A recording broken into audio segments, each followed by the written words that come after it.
On a stormy night, somewhere on the Bering Strait, a fishing boat was slowly hauling in its nets. As the men pulled on the ropes, a large number of fish spilled out. At this moment, they noticed an unidentified object slowly moving beneath the pile of fish. Just as they cautiously approached, the unidentified object suddenly attacked, startling the men, who hurriedly grabbed their harpoons and axes. They were particularly nervous in the face of this unknown creature. As they slowly approached to investigate, the unidentified creature suddenly lunged out and sent Chris flying. Desperately, they used the harpoons to drive the creature into the ship's hold. Seeing the injured Chris, Captain Sean hurriedly opened the communicator to call for support. At this moment, a strange sound reached their ears. Just as Xander was about to open the hatch to check, a helicopter suddenly appeared, and several armed personnel quickly descended onto the deck. They hauled the injured Chris onto the helicopter. Alden directly opened the hold door and, looking at the unidentified creature inside, seemed unsurprised. Alden instructed his men to use tranquilizer guns to subdue the creature,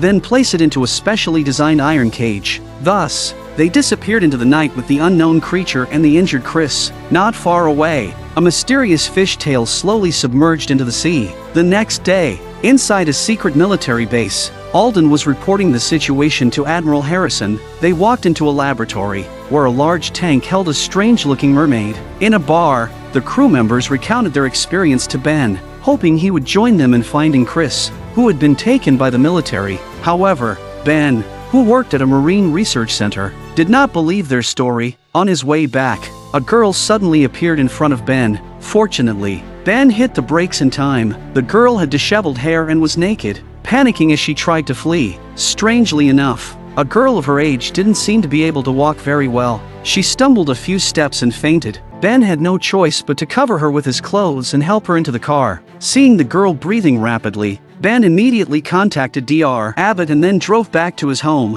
When the girl woke up, she seemed curious about everything around her, picking up a seashell from the table and sniffing it. Ben tried to communicate with the girl, but she just stared at him curiously. Suddenly, she opened her mouth and an ancient,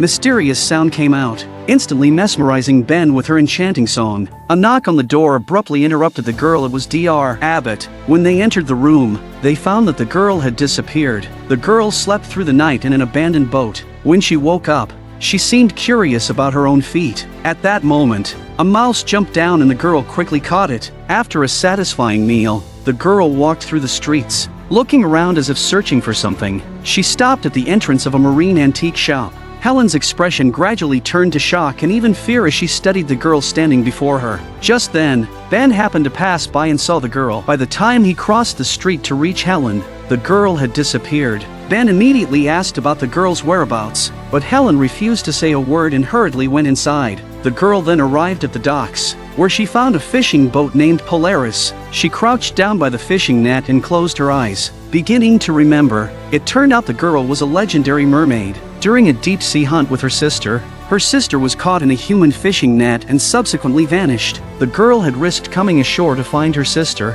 With no clues, she could only rely on her instincts to search everywhere. At this moment, a toy helicopter by the roadside caught her attention. She remembered that it was this very thing that took her sister away that night. Imitating the sounds from TV, she named herself Rin. Rin approached a man fixing a car and showed him the toy helicopter, signaling for his help in finding her sister. She then climbed into his car. The man, seeing the naive Rin, drove into a small forest with ill intentions. Just as the man attempted to harm her, Rin instantly flung him out of the window, killing him on the spot. Rin took off her blood-stained jacket. Due to prolonged dehydration, the skin on her arms had begun to peel off. At this moment, Rin noticed a pattern on a distant house that matched the one on her clothes, so she headed straight for it. Inside the house, Rin saw a fish smoothie on the table and drank it all in one gulp. After her meal, Rin walked to the door. At that moment, a performing seal suddenly let out a roar, as if it had seen a predator. Ben,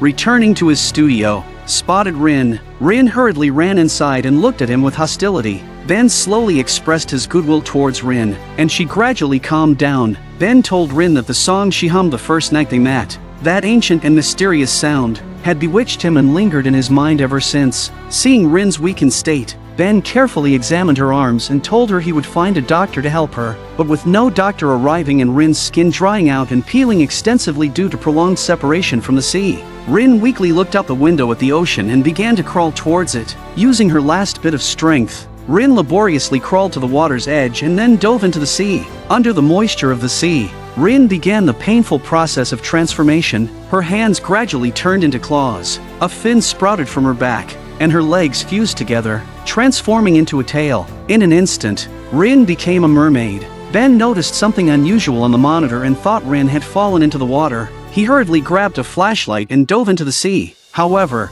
after her transformation, Rin's temperament had drastically changed and she became highly aggressive. Before Ben could understand the situation, he was attacked by Rin. Rin slammed into Ben, and in the fight, Rin almost bit Ben's neck off. Ben fought with all his strength to break free from Rin and quickly swam towards the surface, but Rin caught up and dragged him back underwater. In desperation, Ben grabbed a harpoon from the shore and, in his panic, managed to fend off Rin and escape to the surface. Rin then swam towards the depths of the ocean. A panicked Ben rushed to Helen's antique shop and recounted his recent ordeal, since Helen had often told Ben stories about mermaids when he was a child. Ben was now convinced that Helen knew everything. Seeing Ben's plight, Helen decided to reveal everything to him. Helen told Ben that his family's history in this town was far bloodier than he knew. It turned out that hundreds of years ago, Ben's ancestors discovered mermaids in the deep sea. At that time, mermaids were timid and extremely gentle creatures. However, Ben's ancestors lost their minds and saw capturing mermaids as a mark of honor. They led crews on multiple voyages, slaughtering mermaids wildly, eventually driving the species to near extinction. The surviving mermaids gradually became bloodthirsty and violent. Ben found it hard to believe everything Helen said. Back in his car, Ben opened a book of mermaid stories. Seeing the illustrations of fishermen slaughtering mermaids, Ben felt deep remorse. The next day, Ben boarded the Polaris fishing boat. Previously, the crew had told Ben they were attacked by mermaids, but Ben had not believed them at the time. Sean decided to set sail again in search of the mermaids. Because Ben had experienced it firsthand, he now believed in the existence of mermaids. Worried about Rin getting hurt, Ben decided to join them on their voyage. After a long voyage, they arrived at an unknown stretch of sea. Suddenly, the radar indicated something moving rapidly, and Sean quickly grabbed a harpoon and went to the deck. Waves splashed on the surface, and Sean aimed his harpoon at the water. Rin walked naked down the street, seeming curious about everything she saw. People cast strange looks her way. Rin noticed clothes hanging to dry by the roadside and picked up a piece to wear. Just last night, Rin had painfully completed her transformation and had just awakened from a deep sleep. A woman saw Rin taking her clothes and approached her. Panicked, Rin picked up an iron rod and easily pierced a nearby column, causing the woman to retreat in fear. After leaving, Rin returned to Helen's antique shop, but this time, Helen seemed prepared. Helen cautiously asked Rin why she had come to her. Rin, not yet able to speak human language, picked up a ceramic doll from the shelf and broke it in half. One half represented herself, the other her sister. Rin indicated to Helen that she was looking for her sister Donna. Helen understood Rin's intention and brought her some clothes, temporarily sheltering her at home. Rin was very hungry, but she couldn't eat human food. Helen knew what Rin needed and immediately went out to get her the right food. At night, a fishing boat stopped somewhere on the Bering Strait. The radar showed something moving rapidly. Sean grabbed a harpoon and went to the deck. Huge splashes were rising on the sea's surface, and Sean aimed his harpoon at the water. Ben, worried that Rin might get hurt, quickly knocked the harpoon aside. But Ben didn't know that Rin wasn't in the sea at that moment. Just as Sean was blaming Ben, an eerie sound suddenly came from the sea. Ben thought Rin was injured, so he quickly took off his clothes and dived into the water. However, there was no sign of Rin underwater. At this moment, Ben noticed something flashing behind the propeller and pulled it out with effort. Calvin remarked that the sound from the device was identical to the one the mermaid they captured a few days ago made. The mermaid had been forcibly taken by the military, and then this device appeared under the boat. This device, seemingly a monitoring instrument, must be connected to the military. They decided to use this device to uncover the truth. Back home, Ben told his girlfriend Maddie about the situation. Maddie was utterly shocked after seeing the surveillance footage, realizing that the legend of mermaids was real. Completely overturning her perception, Ben told Maddie that Helen in town seemed to know a lot about mermaids,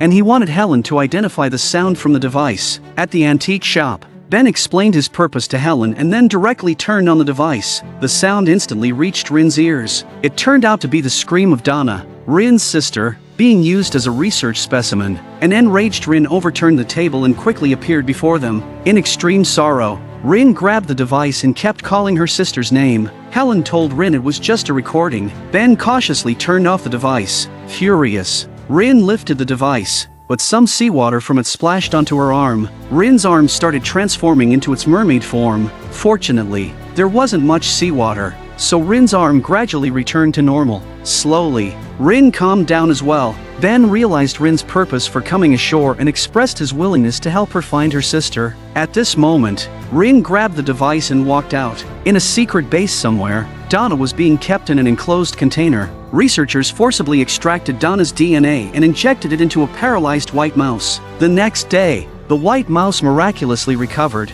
Alden was utterly shocked by the incredible potential of this biological DNA. If this biotechnology were applied to the military, it would create unimaginable capabilities. In the adjacent medical room, crew member Chris lay weakly on the bed. After being injured by the mermaid that night, the military had brought him and the mermaid to this secret base. Chris seized the opportunity to grab the nurse's phone and send a distress message to his companion Xander. Upon receiving the message, Xander burst into Calvin's room. It wasn't until Calvin saw the message that he realized the seriousness of the situation. Xander tried calling back, but the phone was already off. They traced the phone number to its owner's address and immediately drove there. Meanwhile, Rin was being examined by Ben. The results showed that Rin's intelligence was extraordinary. Despite her small frame, Rin weighed 196 pounds. Her heart rate was 5 times that of a human, and her reflexes were exceptionally strong. At this moment, Rin was as docile as a lamb, allowing Ben to examine her. Suddenly, Rin gently stroked Ben's arm and gazed at him affectionately.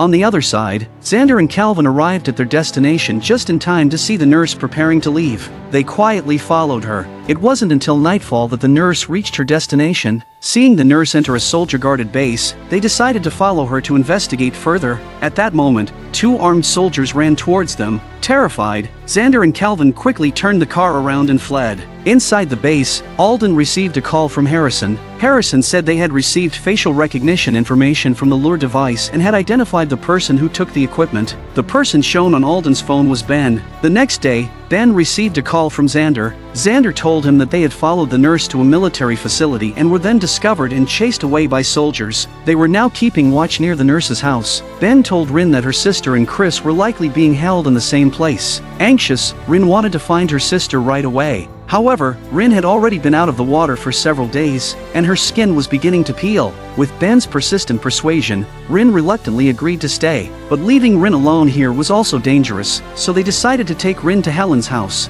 Maddie asked Helen how long Rin could hold on like this. Helen explained that each time a mermaid comes ashore, the duration they can stay increases. Seeing the resilient Rin, Ben and Maddie finally felt reassured and left. Helen takes Rin to her room, where she takes out a mysterious liquid and applies it to Rin's skin, telling her that it will keep her out of the water for a longer period of time. Rin sensed something unusual. She slowly lifted Helen's pant leg and looked at Helen in utter shock.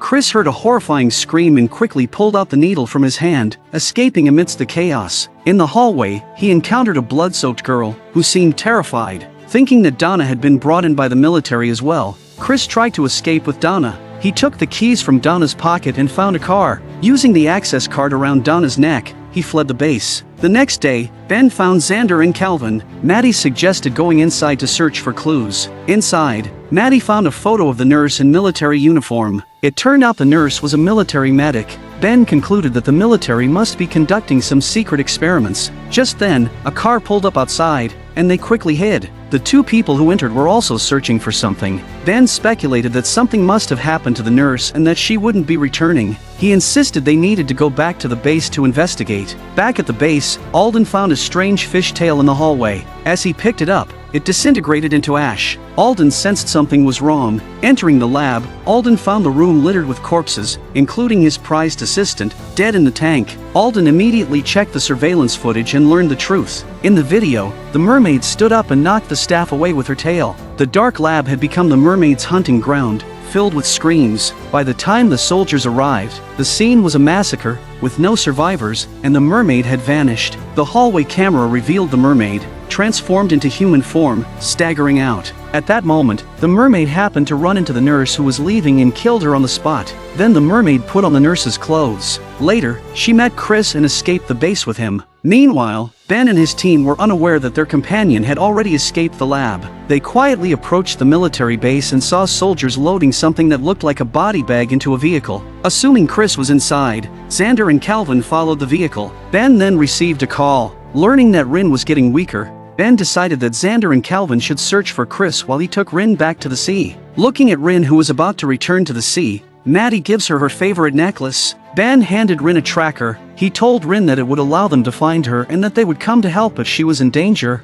Rin looked trustingly at Ben and let him put the necklace on her. Ben's phone rang. It was Xander and Calvin. They had found Chris. Xander and Calvin had received a call from Chris shortly after following the military vehicle. The weakened Chris gave them his location, and they rushed to reach him. Hearing this, Rin insisted on going to find her sister, despite the risks. Rin finally found her sister Donna. At this moment, the two sisters expressed their longing for each other through a palm-to-palm gesture. Ever since Donna was captured in the deep sea, Rin transformed into a human and came to the land to search for her sister. Fortunately, Rin met the kind-hearted Ben and Maddie, and with their help, Rin finally saw her sister. Donna, holding the incredibly weak Rin, slowly walked toward the ocean. Eventually, Donna and Rin submerged into the sea together. When Maddie and Ben arrived, they watched as Donna and Rin returned to the world they belonged to, feeling a sense of reluctance in their hearts. A month later, Ben found the corpse of a female dragonfish not far from the coast. What puzzled Ben was that dragonfish are deep-sea creatures, living over 600 meters underwater, so how could its corpse suddenly be found near the coast? Maddie jokingly suggested it might have been driven out by mermaids. When Maddie dissected the dragonfish, she discovered its digestive tract lacked various enzymes, and the ammonia levels were abnormal. This indicated the dragonfish had starved to death. Ben felt something was amiss. At that moment, the tracker suddenly went off, and they found Rin was approaching the land. Ben thought something must have happened to Rin. They followed the tracker to the seaside. Maddie found a fish tail and lightly touched it, only for the tail to instantly turn to ashes. Ben also found another fish tail nearby. At that moment, the tracker showed Rin had left the coast and entered the woods. Maddie stays behind to collect a sample of the tail, while Ben takes the tracker and heads over. At night, Rin cautiously appeared in the woods, with Donna following closely behind. They arrived at the edge of a playground, and Rin picked up some clothes and put them on. Due to her previous abuse by humans, Donna was unwilling to interact with them again. Seeing the necklace around her sister's neck, Donna angrily tore it off and threw it away. Rin solemnly told her sister that only humans could help them now. She then tossed the clothes to Donna and ran off into the distance. After the bloody lesson last time, the military helped Alden design a new type of smart fish tank. Its shell is more robust than before, and with a simple press, the sample can be completely calmed. At the same time, the military also requested that the local government allow fishermen to go out to sea and fish without restrictions for a short period. They wanted to force the mermaids to show themselves. In the end,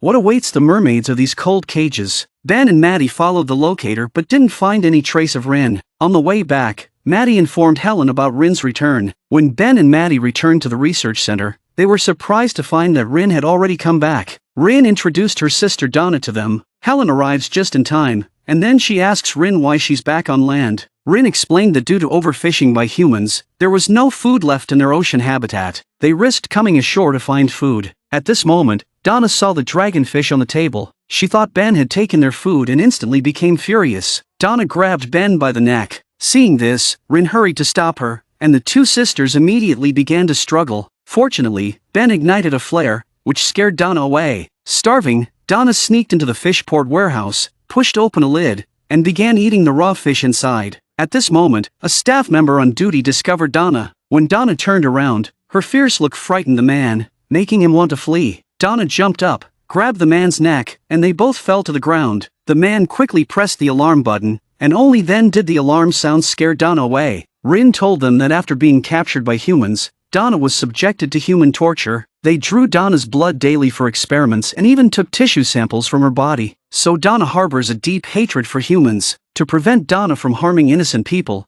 Helen decided to search for her personally. The next day, Helen indeed found Donna by the sea. She didn't want history to repeat itself, didn't want the mermaid race to be slaughtered by humans again. She took Donna back to her residence. Helen assured Donna that she would help her.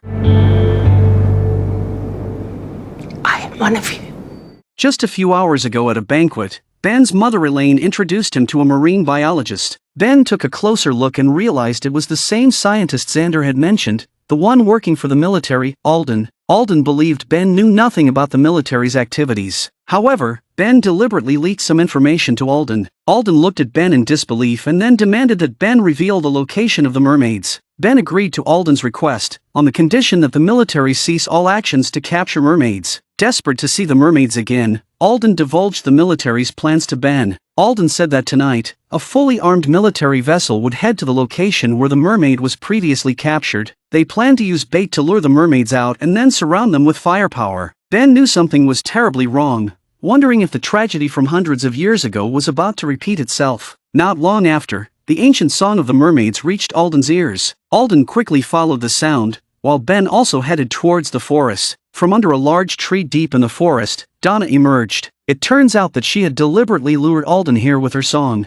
Alden walked over and apologized to Donna, saying that everything that had happened was not his intention. At this moment, Rin appeared behind Alden, surprising him with the realization that there was another mermaid. Rin grabbed Alden with both hands, lifted him, and then slammed him to the ground, pinning him down firmly. Just as Alden was about to die, Ben told Rin that only Alden could stop all of this. Rin finally released Alden, but when Alden made the call, the military responded that the operation had already begun. An enraged Donna threw Alden against a tree. They quickly disappeared into the forest. To save the mermaid tribe, Donna rushed to the sea and dove in. After transforming underwater, she swam rapidly toward the deep sea. Xander saw everything and immediately called Ben, urging him to go out to sea. Meanwhile, Rin also arrived at the shore. Just as Rin was about to enter the sea, a police officer appeared behind her. Rin was taken to the interrogation room at the police station, where Chief Dale walked in. Dale directly questioned Rin about the dead man in the woods. Unable to lie, Rin told Dale everything.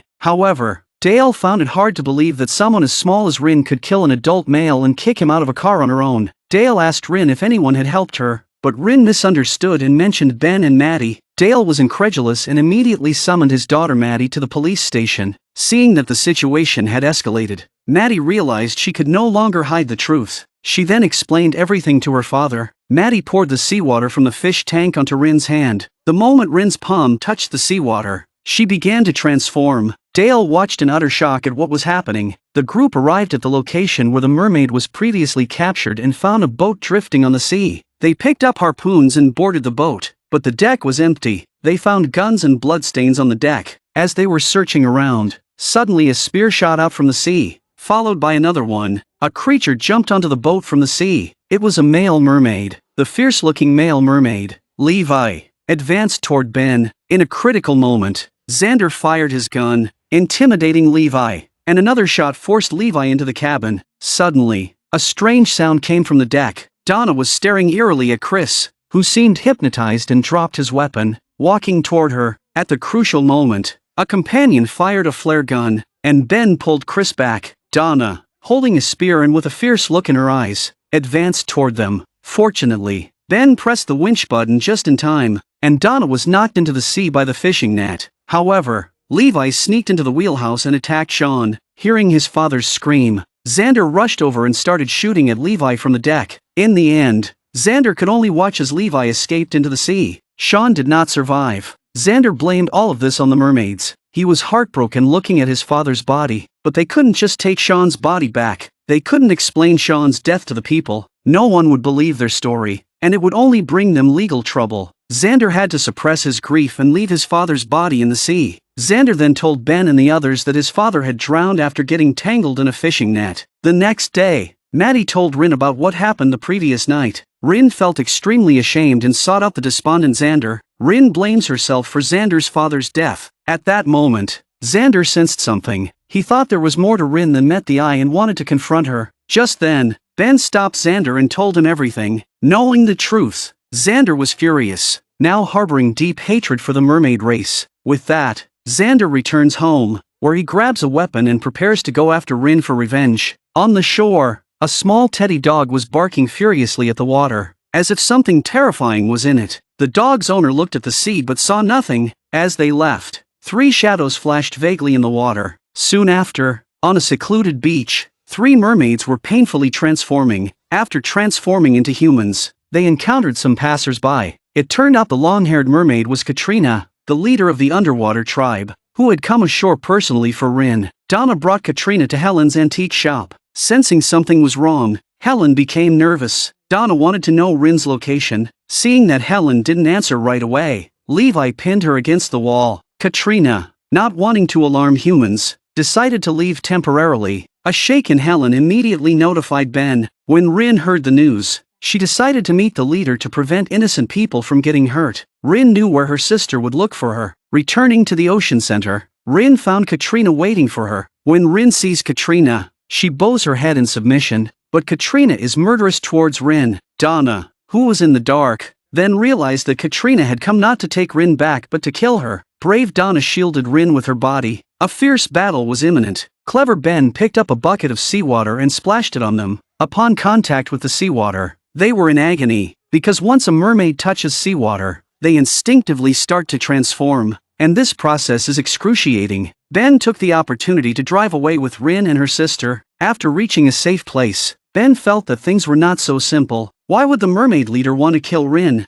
Rin told Ben that there was an ancient legend among the mermaid race. Hundreds of years ago, one of their kind stayed with a human for a long time. Eventually, they developed feelings for each other and had a child. But the child was not normal looking. Her people took the child away from the man and killed the child in the woods. Later, the tribesmen returned to the sea. The man who lost his child was filled with hatred, and he led many humans out to sea to take revenge on the mermaids. That massacre nearly drove the mermaid race to extinction. They fear the tragedy could repeat itself with Rin. This is why the leader personally came ashore to kill Rin. At night, Dale was patrolling the streets when he suddenly saw 2 strange-looking people ahead. They were Katrina, the leader of the mermaid tribe, and her tribesman Levi. Sensing danger, Dale immediately called for backup. Levi suddenly jumped onto the police car, baring his teeth, and Katrina walked over and punched through the car window. In a critical moment, Dale grabbed his handgun and fought back, scaring them off. Dale immediately drove after Levi.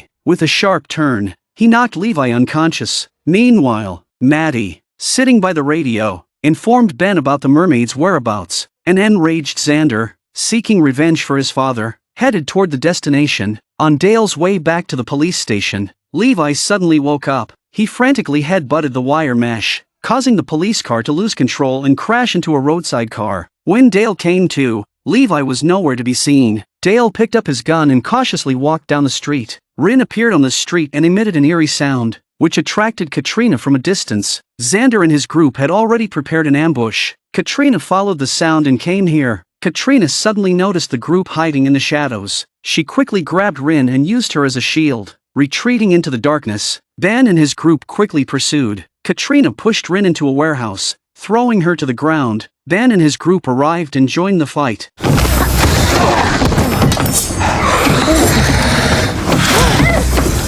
At this moment, Xander reached the scene. Just as Xander was about to shoot, Levi attacked him from above, knocking him down. Seeing this, Rin grabbed an anchor and smashed it at Levi. Xander seized the opportunity to fire at Katrina and Levi. Frightened by the gunshots, the mermaids fled in panic. Katrina and Levi broke into Helen's antique shop, preparing to take up weapons and fight back. Ben and his group were searching the streets for Katrina and Levi when a spear suddenly flew by, nearly killing Ben. Seeing her attack fail, Katrina quickly left the scene. Rin closely followed, hiding in the shadows. Katrina suddenly attacked Rin, knocking her to the ground. An enraged Rin began to fight back. Seizing an opportunity, Rin toppled Katrina to the ground. Finally, Katrina surrendered, admitting defeat to Rin. Walking down the street, Ben encountered Levi. When Ben tried to shoot, he realized he was out of bullets. Levi threw Ben aside. Just as he was about to kill Ben, Rin appeared with the defeated Katrina. Levi slowly walked towards Rin and knelt down in submission. It turned out the mermaid tribe was a matriarchal society. Rin defeated the leader, making her the new leader now. At that moment, Xander arrived with a gun, determined to avenge his father. To prevent a war between the two races, Van lunged at Xander, but the bullet hit Donna, and she eventually succumbed to her injuries. The next day, led by Helen, they took Donna's body to a mysterious island. Helen said this place would be the best resting place for Donna. It turned out that the deformed child born from the mermaid and the human in the legend did not die but was adopted by a local doctor. That child was Helen's ancestor. All the people buried here were considered descendants of mermaids, and Rin chose to bury her sister here. Having gone through all this, Rin was filled with sorrow. Everything happened because of her. To avoid bringing more harm to those around her, Rin chose to leave quietly. But could Rin's departure truly bring peace between the mermaid tribe and humans? In the bar, Calvin was drinking in frustration. His girlfriend Janine was complaining about his lack of money, constantly berating him. Calvin looked up at the mermaid statue, then took out his phone and made a call.